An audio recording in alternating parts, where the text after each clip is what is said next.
അങ്ങനെ പ്രധാനപ്പെട്ട വാർത്തയിലേക്ക്. നക്സൽ ഭീതി ഒഴിഞ്ഞതോടെ സ്വന്തം ഗ്രാമങ്ങളിലേക്ക് കൂട്ടത്തോടെ തിരിച്ചെത്തി ഛത്തീസ്ഗഡിലെ ബസ്തറിലെ ജനങ്ങൾ. പതിറ്റാണ്ടുകളുടെ പലായനത്തിനാണ് ഇടത് ഭീകരത ഇല്ലാതാക്കി കേന്ദ്ര സർക്കാർ അന്ത്യം കുറിച്ചത്. 500 കിലോമീറ്ററിലധികം റോഡുകളടക്കം വൻ അടിസ്ഥാന സൗകര്യ വികസനമാണ് കേന്ദ്ര സർക്കാർ മേഖലയിൽ നടപ്പിലാക്കുന്നത്. വിവരങ്ങളുമായി നന്ദഗോപൻ ചേട്ടുണ്ട്. നന്ദൻ, ആ തിരിച്ചെത്തുന്ന ആ ജനങ്ങളെ പറ്റി ഒന്ന് ചിന്തിച്ചു നോക്കിക്കേ. എന്തൊരു പ്രതീക്ഷയായിരിക്കും അവരുടെ ഒരു പുതിയ ജീവിതത്തിന്? എന്തായാലും കേന്ദ്ര സർക്കാരിന്റെ ഇടപെടൽ എടുത്തു പറയേണ്ടത് തന്നെയാണ്. നക്സൽ ഭീതി അങ്ങനെ ഈ ബസ്തർ ഗ്രാമത്തിൽ പൂർണ്ണമായും ഒഴിഞ്ഞു എന്നാണോ ഇപ്പോൾ നമുക്ക് ലഭിക്കുന്ന ഏറ്റവും സന്തോഷകരമായ വിവരം? എങ്ങനെയാണ് ഇടത് ഭീകരതയെ കേന്ദ്ര സർക്കാരിന്റെ കൃത്യമായ നടപടികളിലൂടെ ഉന്മൂലനം ചെയ്തത് നന്ദൻ?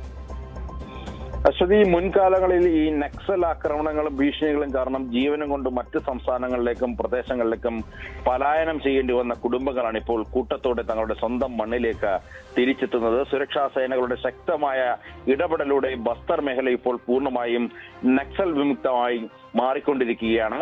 മടങ്ങിയെത്തുന്ന കുടുംബങ്ങളുടെ പുനരധിവാസത്തിനായി സർക്കാർ ഇപ്പോൾ മുൻഗണന നൽകുന്നുണ്ട്.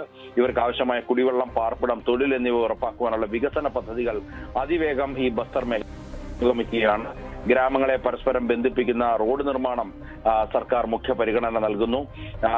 ഈ പ്രധാനമന്ത്രി സഡക് യോജന, അതിന് കീഴിലാണ് ഈ പദ്ധതികൾ പലതും നടപ്പാക്കുന്നത്. 236 കിലോമീറ്റർ റോഡ് നിർമ്മാണത്തിന് ഇതിനോടകം തന്നെ അനുമതി ലഭിച്ചു കഴിഞ്ഞു. കൂടാതെ രണ്ടാം ബാച്ചായി 292 കിലോമീറ്റർ നീളമുള്ള റോഡ് കൂടി നിർമ്മിക്കുകയാണ്.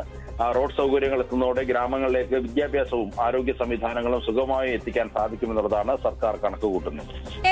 വിവരങ്ങൾ വ്യക്തമാണ്. അങ്ങനെ ബസ്തറിൽ പുതിയൊരു ജീവിതം ആരംഭിക്കാൻ, കെട്ടിപ്പടുക്കാൻ അവരെല്ലാം തിരിച്ചെത്തിയിട്ടുണ്ട്. ഇടത് ഭീകരത അവസാനിപ്പിച്ചിരിക്കുകയാണ് കേന്ദ്ര സർക്കാർ. ഇനി നക്സൽ ഭീതി ഛത്തീസ്ഗഡിലെ ബസ്തറിൽ ഇല്ല എന്നുള്ള ഏറ്റവും പ്രധാനപ്പെട്ട പ്രത്യാശാജനകമായ സന്തോഷകരമായ ഒരു വാർത്തയാണ് നന്ദൻ പങ്കുവച്ചത്.